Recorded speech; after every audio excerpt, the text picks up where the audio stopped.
I'm going to look at the total here, and it's 218.5. The Knicks coming off that game 121-117 win.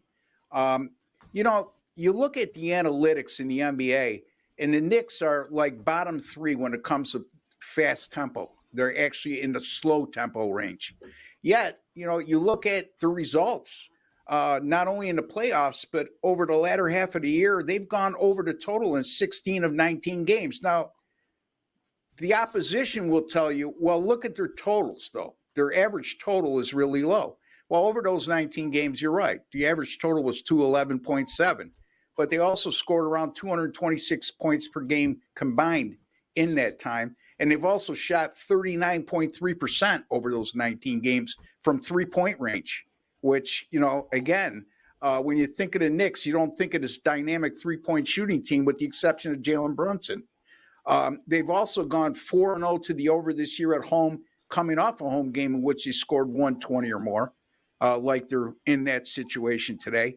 And the Pacers, this is a team, I don't care if you're a slow tempo team. Now, Steve made a good point. He said, you look at the field goal attempts for both teams in the prior game, and it was slow tempo. Well, yeah, it might indicate it's slow tempo, but it's a little bit deceiving because both teams shot the ball extremely well.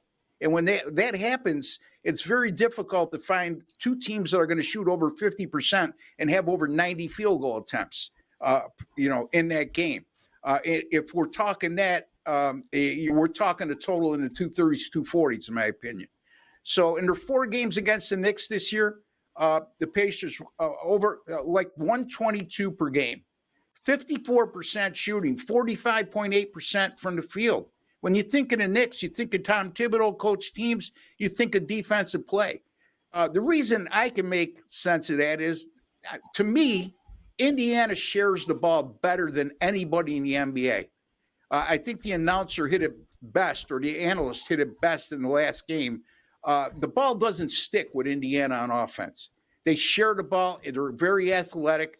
Their flaw, obviously, is their defensive play. And they're one of those up-tempo teams that are willing to take 3 shots to give you one good one. They've shot 51% or better in 10 of their last 14, scored 117 or more in 10 of their last 12.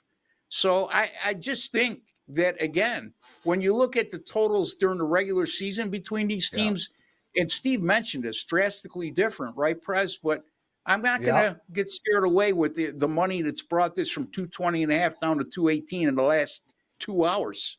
I'm going to still go over the total. Take advantage of it. Yeah, exactly. So that's where I'm going here, Teddy.